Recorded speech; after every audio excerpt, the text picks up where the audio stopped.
हिमाचल कांग्रेस नेता मुकेश अग्निहोत्री ने कृषि कानून को लेकर केंद्र सरकार पर बड़ा हमला बोला है। अग्निहोत्री ने कहा कि आज दुनिया भर में मोदी सरकार के अहंकार के टूटने का संदेश गया है। उन्होंने कहा कि कृषि कानून वापस लेना सरकार की मजबूरी बन गया था, लेकिन सरकार को शहीद किसान बागवानों के बलिदान का भी जवाब देना होगा।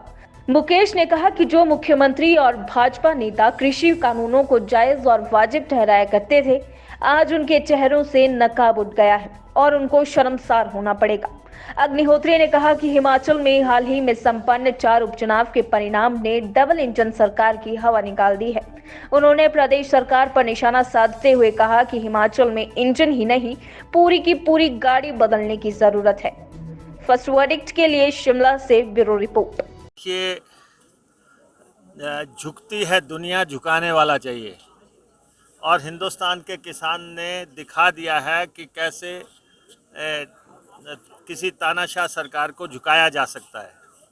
और आज किसान की जीत हुई है, लोकतंत्र की जीत हुई है और भारत की जीत हुई है।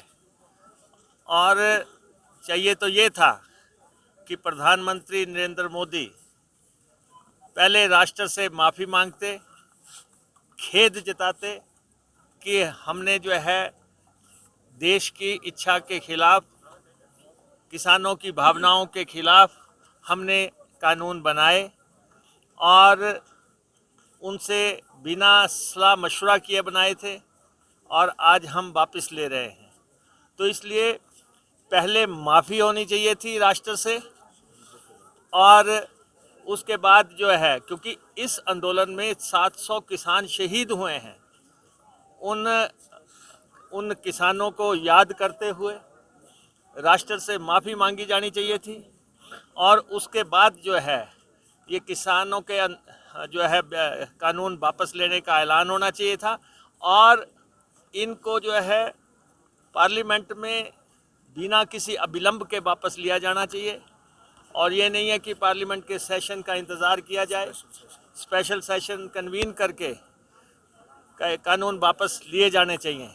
आपने देखा है कि देश के किसान ने बता दिया है कि इस देश में सबसे अगर सुप्रीम कोई पावर है, अगर सर्वोच्च है तो किसान है। जय जवान जय किसान का नारा हमेशा से हिंदुस्तान में गूंजता रहा है। आज उस नारे की जीत हुई है, उस नारे की।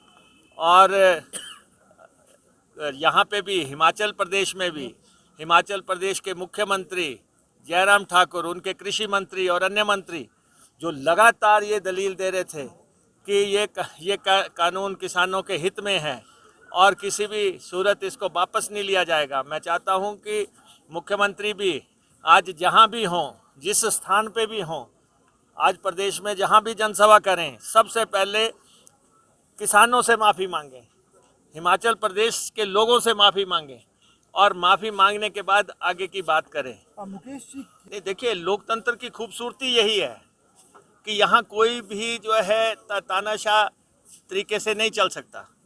भारत जो है संसार का सबसे बड़ा लोकतंत्र है और लोकतंत्र में ये ज़रूरी है कि जनता फैसला करती है। अभी तो पहला, जैसे कोरोना में कहा था ना कि 2 डोज लगेंगे, पहला डोज जो है अभी जो बाई इलेक्शन हुए थे देश में उसमें लगा और जिस ढंग से यहाँ 4 सीटें गई हिमाचल प्रदेश में, लोकसभा की सीट भी हारी और जो कह रहे थे कि हम डबल इंजन सरकार है, हाँ दिल्ली में हमारी सरकार है, हिमाचल में हमारी सरकार है, उन लोगों को जब पहला झटका लगा तो पेट्रोल 12 रुपये सस्ता हुआ, डीजल 17 रुपये सस्ता हुआ है। और उसके आगे के इम्प्लीकेशंस जब आगे के 5 राज्यों के इलेक्शन होने जा रहे हैं, यूपी में के एरियाज़ में जो है भाजपा के लोग प्रवेश नहीं कर पा रहे हैं, पंजाब में गलियों में जो है भाजपा के लोगों की एंट्री नहीं हो पा रही है। जब ये स्थिति देखी तो जो है सिर झुका दिया और सिर झुका दिया, शर्म के साथ झुकना चाहिए कि हमने किया क्या है। हिंदुस्तान की जब 1 साल तक आंदोलन चला है, लोग सड़कों पे रहे हैं और लोगों ने अपने प्रिय लोग खोए हैं और इसलिए जो है उन पे मुकदमे चलाए गए। किस ढंग से सारा वातावरण किसानों के खिलाफ खड़ा किया गया। आज कहा जा रहा है कि किसानों के लिए हमने ये किया, फलां किया। जब आपने 700 किसानों को मरने पे मजबूर कर दिया, जब आपने 1 साल तक किसानों को सड़कों पे सोने के लिए मजबूर कर दिया। और ये आंदोलन जो है पूरे संसार में इसका सिग्नल गया है, पूरे भारत में नहीं पूरे संसार में इसका सिग्नल गया है। और किस ढंग से भारतीय जनता पार्टी की सरकार 7 साल के बाद इस तरह बैकफुट पे आई है कि क्लीन बोल्ड हो गई है। किसान ने अपनी ताकत दिखा दी और टूट गया अभिमान, जीत गया किसान। भाजपा की जिस भी तरीके से कहें, भारतीय जनता पार्टी की आज बहुत शर्मनाक हार हुई है और उनको हथियार जो है किसानों के आगे डालने पड़े। एक इतिहास लिखा गया है, 1 साल तक जो आंदोलन चला हो इस देश में, 1 साल तक चला है और उसमें लोगों की जानें गई हैं। और जो है जिस तरीके से किसान को रौंदने का प्रयास जो है हिंदुस्तान के इन हुक्मरानों ने किया, ये इशू इसी के साथ डाई डाउन नहीं होगा। ये भारतीय जनता पार्टी की केंद्र की सरकार को, प्रधानमंत्री को भी माफ़ी मांगनी चाहिए और ख़ास तौर पे हिमाचल प्रदेश की जयराम सरकार जो टूट तो चुकी है लेकिन रस्सी जल गई बट नहीं गया। अभी तक भी जिस तरीके से जो है बातें हो रही हैं, हमने ये आपको कह दिया है 2022 में हिमाचल प्रदेश में कांग्रेस की सरकार बढ़ेगी। अभी 40 हुआ है, अब 860 होगा, ये आपके सामने होगा।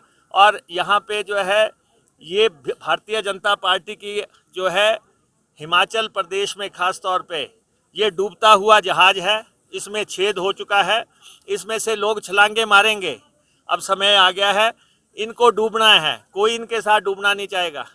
तो इसलिए जो है हिमाचल प्रदेश में नई सरकार बढ़ेगी। ये जो इंजन ये कह रहे हैं डबल इंजन की सरकार है, ये इंजन रिपेयर के काबिल नहीं है। ये इंजन बदल के भी नहीं चलेगा। यहाँ नई गाड़ी की ज़रूरत है कि वो कांग्रेस पार्टी यहाँ हिमाचल प्रदेश में देगी। 2022 में कांग्रेस की सरकार बनेगी। बाकी जो मुख्यमंत्री कह रहे हैं कि चप्पे चप्पे पे कांग्रेस के मुख्यमंत्री घूम रहे हैं, तो उनको सिर्फ ये बता देना चाहते हैं कि आप तो कहते थे इनके पास नेता नहीं है, नीति नहीं है, कार्यक्रम नहीं है। तो आज आपको पता लग गया होगा कि जब आपकी शर्मनाक हार हुई। और दूसरा, अभी भी मौका है, किसान से माफ़ी मांगो, कानून तो आपको वापस लेने ही पड़ेंगे।